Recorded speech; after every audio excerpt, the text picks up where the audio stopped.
Hey everybody, Tooth here. It is September 24th. Um, just kind of sitting here, caught a deal today. I want to try and get this done. My phone's about to die on me.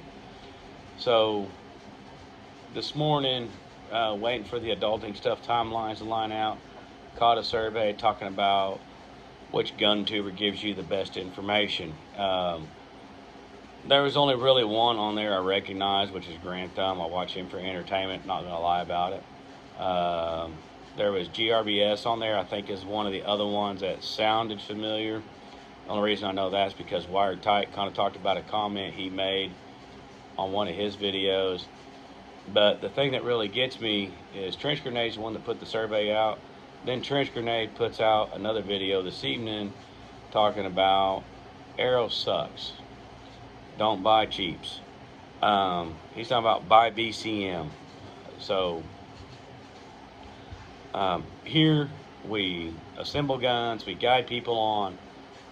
They contact me, they say, hey, this is what I'm trying to do with the gun, everything else. And we flat out give them information. This is what we played with. This is what we know works. This works with this ammo, or I'm sorry, this grain of bullet. This works with this grain of bullet. A lot of it, all in all, 90% of you already know this stuff. One of our big things we've been running lately is this AR-10 we've been playing with.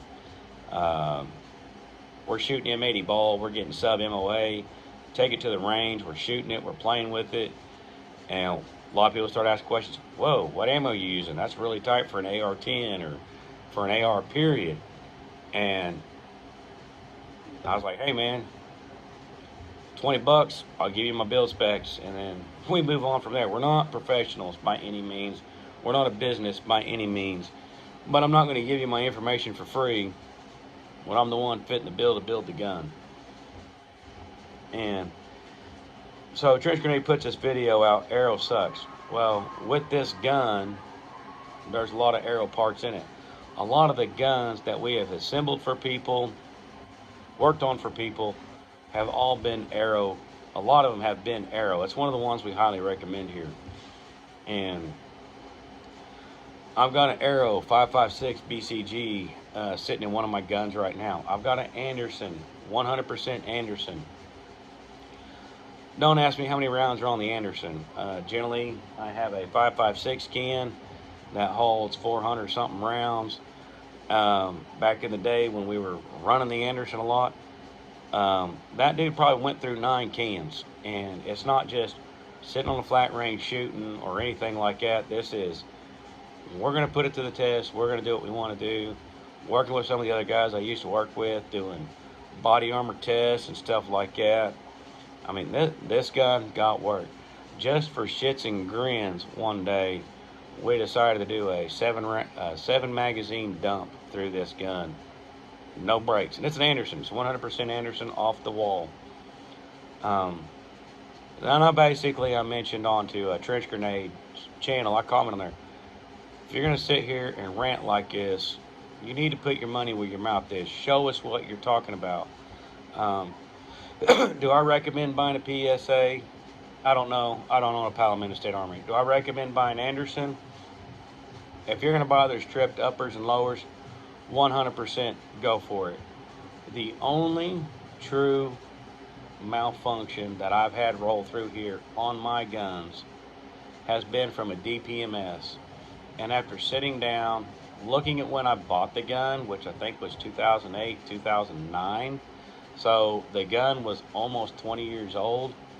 The only failure we had on that gun was the ejector, the little metal rod inside your BCG that flicks the round out as it catches onto the extractor. So that spring finally wore out. I don't know how many rounds were on that. I am going to 100% say it was above 20,000, 30,000. More than likely, easily, it was above 50,000 rounds on that gun, because that gun was purchased when you could buy 1,000 rounds of 5.56 relatively stupidly cheap, under $200. And back then I had a job that paid really good money, and That was the one gun I had at the time that the kids could shoot, get them into shooting. I mean, I didn't even own a 22 at the time. I traded my 22 off for a handgun. But that was the one gun I had with low recoil. They could shoot, play with it, coyote hunt with it, do whatever they want to do with it. I cannot tell you how many rounds were through that gun before we finally had that. And the crap thing is we actually had a rare breed trigger in that gun with that BCG. And I don't know how many mags it went through before the final issue finally happened. So I'm not going to sit here and say the cheap way is the best way to go. I will sit here and tell you, look at what you're buying. Look at the materials that are made in it. If you do wind up buying a product and the materials are not there as they say it is, and they won't warranty it or stand behind their product, you may not want to deal with them. He recommended BCM. BCM is a company I won't deal with anymore. We've had issues. We broke extractors, and we would get an email back saying, oh, it was a hot load. Dude, all that went through there was Winchester factory ammo. So that's where that's where I'm kind of at with this whole thing. So yeah, for the most part, for me, the best luck I've had with anything has been Aero Precision Equipment. So that's what I highly recommend. Another company we've had a lot of luck with, and with a lot of rounds through their stuff, Gibbs. They're kind of an off-the-wall type company. Unfortunately, they don't make their MG4 uppers anymore. You just get the G4 uppers. Basically, the difference right there between the G4 and the MG4 is you don't get the Ford Assist, and you don't get the dust cover on the G4 like you do the MG4. I've been running that upper, I can't tell you how many years now. I think I built that gun, 2017, 2018 era is when I built that gun. I've been running it nonstop and have no issues. Took that gun out today, put 300 rounds through it, no issues. It does not have an Aero BCG in it. It has a Faxon BCG in it, which was put in probably about a year, maybe 2 years ago. I've had no issues out of that one. So I guess all in all, to sum it up, buy it, play with it, see if it works for you. The one point he did make on his video, if you're just sitting there at the range and you shoot 30 rounds, you're not working the gun. If you're sitting there and you're shooting like I did today, 300 rounds, you're starting to work the gun. And this is in a 2-hour time frame, so the gun was hot. Was not using a suppressor today. So yeah, the gun got hot to the point where the foregrip, you were going to hold it with it, you'd had to have a glove on to hold it.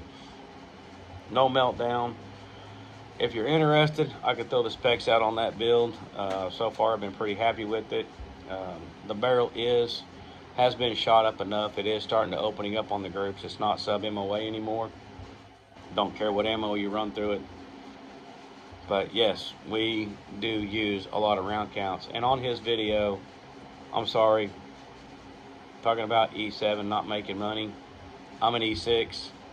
I know what an E6 makes. Even on the guard side, a Muta 4 is a pretty good paycheck. E7 Muta 4 paycheck is way better than mine. So that gives me a rough calibration of what an active duty E7 makes.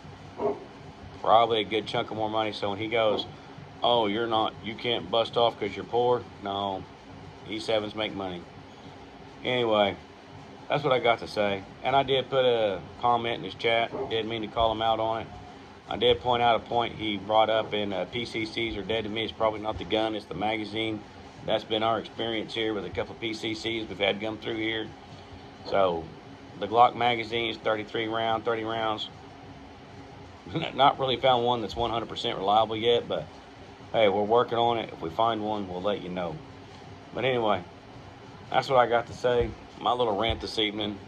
Maybe I've had just enough to drink to get this off my tongue. I didn't start this channel to call people out, but maybe it might be time to call out gun tubers. Anyway, y'all have a good one. Later. Oh, if you're going to say something sucks, Show the proof to back it up. That's all I'm saying.